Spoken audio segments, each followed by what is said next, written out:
We'll get into that, won't we, a bit later? That we will. But first, we want to bring you a story. Well, it's Arthur's story, really. A child with cerebral palsy who has just opened his hand for the first time, and his mum, Anna, puts it down to a Bristol-based charity, Gympanzees, who provided him with the confidence and a safe environment for exercise and play. And I'm pleased to say we're joined by Anna and Arthur, and, of course, the founder of Gympanzees. It's Stephanie Ween. Great to have you all with us today here on Sky News Breakfast. What a delight.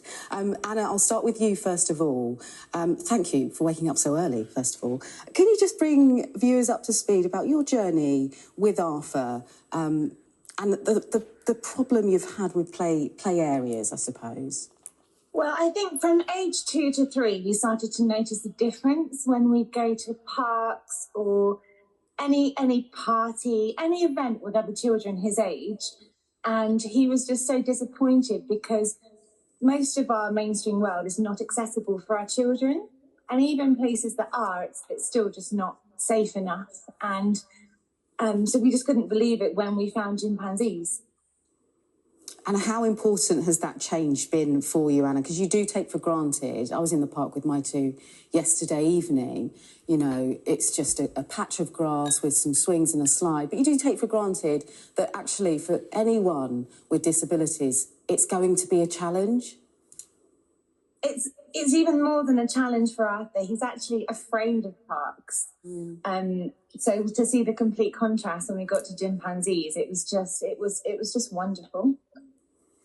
Arthur, I feel you this morning as well. Yes, it's very early, so thank you for getting up for us. Stephanie, I wanted to bring you in, actually, to just tell us a little bit more about Gympanzees and what you provide, how it works, and how much joy the children get from those activities. So we are a charity and we are opening what will be the UK's first leisure centre for disabled children and young people. In our area, we have about 90,000 children and young people with disabilities from 0 to 25 years old. And Anna was saying it's really hard for them to get to mainstream leisure, exercise, play, the social aspects of being out and about. And so Gympanzees is going to open something where all children can come and exercise and play and meet others in the same situation. And because this hasn't been done before, we've been trialling this with pop-ups, which are smaller versions of what the leisure centre is going to be, with 10 different activity rooms, things like trampolines, gyms, soft play, sensory rooms, etc. And we've had 9 pop-ups over 165 days, and we've had 28,000 visitors in that time, with people doing a 6-hour round trip for their hour-and-a-half session, people staying overnight in hotels. And the best thing about it is the impacts. You know, children like Arthur, who's opening his hand for the first time. We had an 18-year-old this summer who stood up for the first time. You know, we've had children making friends for the first time, or 2 3-year-olds who had their first ever laugh. You know, it's been really special. But when we open, we're on this journey to open this centre. When we open, we'll be able to welcome 200,000 visitors a year. And those impacts, that's going to be incredible. It sounds like you're doing a wonderful job. Anna, just on Gympanzees, how much does Arthur love turning up and love meeting everybody else and attending those activities?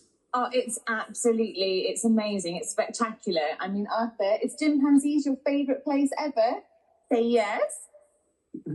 Sorry, he's a bit sleepy now, but seeing him high-five his friends with a hand he's never opened before was just a very small portion of just how amazing that place is. It really is just out of this world, and we're so grateful. And Stephanie, it's so important, isn't it? We all celebrate the Paralympics at the moment, closing ceremony this evening. But what this reminds me, and I'm sure viewers at home, is that actually success is about investing in normal children, ordinary children. Yeah, absolutely. It is, you know, every child should be able to exercise and every child should be able to have the potential to develop their skills. And if they are not able to get out and about, then that really restricts this for our children. And it's amazing. The Paralympics have been incredible. But that is, you know, a tiny percentage of disabled people.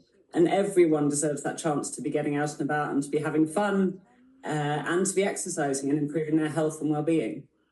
And Anna, just give us a sense of when you and Arthur do head out to Gympanzees. What is it that Arthur loves? You know, what types of activities? I know you mentioned he's high-fiving his friends and seeing that interaction must be so special. But in terms of the activities and equipment, I suppose.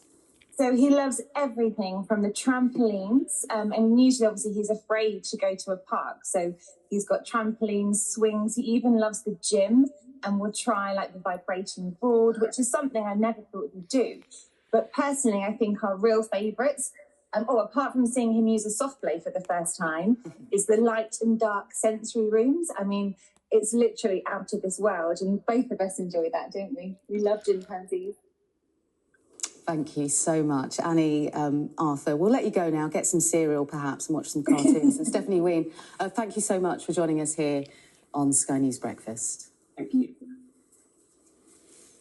Oh, it's wholesome stuff like that we all need this early in the morning, isn't it? It's so wonderful. I love these activities. So when I was younger, I must have been 16, 17, in my local leisure centre, we had a session called Snap, and we looked after disabled people and introduced them to sport at such a young age. Oh, brilliant. And it was so heartwarming to being able to do that, being introduced to that at a young age too. And just, you know, it might seem very trivial and very small for so many, but for others, it's so big and it means so much. Like with Arthur, I mean, he's tired out this morning, don't blame him. But look, you can see what it means to him, what it means to his mum, and you know, the work Stephanie's doing with something like Gympanzees, it's not just a small thing, it's wider scale. And you know, the numbers she's talking about, just 90,000 in her area alone that are living with a disability, that she's trying to make sure they have some sort of opportunity to just do the things that I guess we may take for granted at times, like going to the park, that for us is an easy chore, but for people like Arthur, it's scary. It's not a great environment for him. But it's great to see the work that Stephanie's doing. And yeah, look, More of that on Sky News Breakfast. We need more of that. Listen, there's lots going on.